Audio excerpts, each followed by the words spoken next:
Hello વિદ્યાર્થી મિત્રો, સ્વાગત છે વિદ્યાર્થી મિત્રો। ઓજા ક્લાસીસ ચેનલ તમારા માટે એક શાનદાર વિડીયો લઈને આવી છે, જેનો 4 માર્ક્સ તમારા વિદ્યાર્થી મિત્રો રિપીટર એક્ઝામ અને રેગ્યુલર વિદ્યાર્થીઓને પણ આ વિડીયો કામનો છે વિદ્યાર્થી મિત્રો।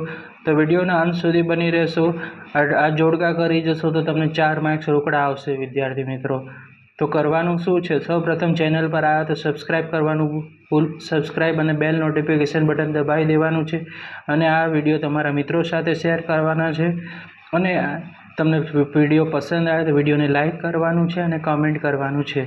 તો વિદ્યાર્થી મિત્રો, હવે આપણે જલ્દીથી ફટાફટ આનું તમને જોડકા છે તે તમને હું જણાવી દઉં, અને તમારે સ્ક્રીનશોટ લેવો તો સ્ક્રીનશોટ પણ લઈ શકો છો। ઓકે વિદ્યાર્થી મિત્રો, હવે આપણે ઇમ્પોર્ટન્ટ વિડીયો છે તે આપણી પ્લેલિસ્ટમાં પણ જોવા મળશે। ચેનલ પર સર્ચ કરશો IMP વિડીયો તો એ મળી જશે। ઓકે વિદ્યાર્થી મિત્રો, તો હવે આપણે વિભાગ અ અને વિભાગ બ ની વાત કરીએ।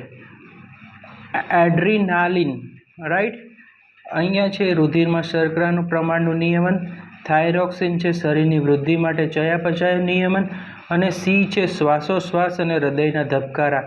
તો એડ્રીનાલિન છે એનો આન્સર આવે છે સી, શ્વાસોશ્વાસ અને હૃદયના ધબકારા।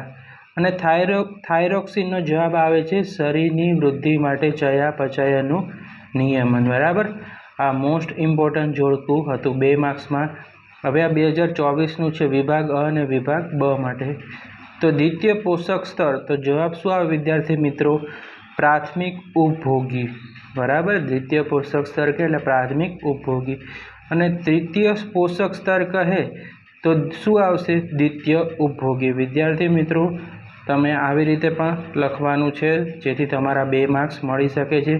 અને આ જે જોડકું છે 2024માં પૂછાયેલું હતું વિદ્યાર્થી મિત્રો। ઓકે, હવે છે ઝેબ્રેલિન। તો ઝેબ્રેલિન માટે પ્રકાંડની વૃદ્ધિમાં મદદરૂપ થાય છે। સાઇટોકાઇનિન તો કોષ વિભાજન માટે પ્રેરે છે અથવા પ્રેરણા આપે છે, રાઈટ। હવે છે અ અને બ માં સર્વાહારી તો અપમાર્જક છે, ઉત્પાદક છે, તે આપણે પ્રથમ પોષક સ્તર માટે હોય છે વિદ્યાર્થી મિત્રો। ઓકે, તો આવી રીતે તમારે કરવાનું છે। વિભાગ અ અને બ છે જોડકા। ઓક્સિજન, તો એનું છે પ્રકાંડની વૃદ્ધિમાં મદદરૂપ થાય છે। ઓક્સિજનનું કાર્ય શું છે? પ્રકાંડની વૃદ્ધિમાં મદદરૂપ થાય। એબિસિક એસિડ વનસ્પતિની વૃદ્ધિને અવરોધે છે। મોસ્ટ IMP જોડકું છે વિદ્યાર્થી મિત્રો, રિપીટર એક્ઝામમાં પૂછાવાના પૂરા ચાન્સ છે। માંસાહારી તો દ્વિતીય ઉપભોગી વિદ્યાર્થી મિત્રો, અને તૃણાહારી તો એ પ્રાથમિક ઉપભોગી।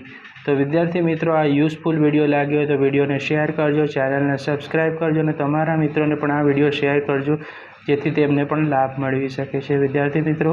હવે આપણે નેક્સ્ટ વિડીયોમાં મળશું IMP પ્રશ્નો સાથે, નવા વિડીયો સાથે, બરાબર। તો તમને આઈ હોપ આ વિડીયો સારો લાગ્યો હશે। 4 માર્ક્સના જોડકા પૂછ્યા છે રિપીટર્સના વિદ્યાર્થીઓ, તો જોડકા છે તે તમારે કરી લેવાના રહેશે, બરાબર વિદ્યાર્થી મિત્રો। ઓકે, ચલો હવે નેક્સ્ટ વિડીયોમાં મળશું। ચેનલને સબસ્ક્રાઈબ કરવાનું ભૂલતા નહીં।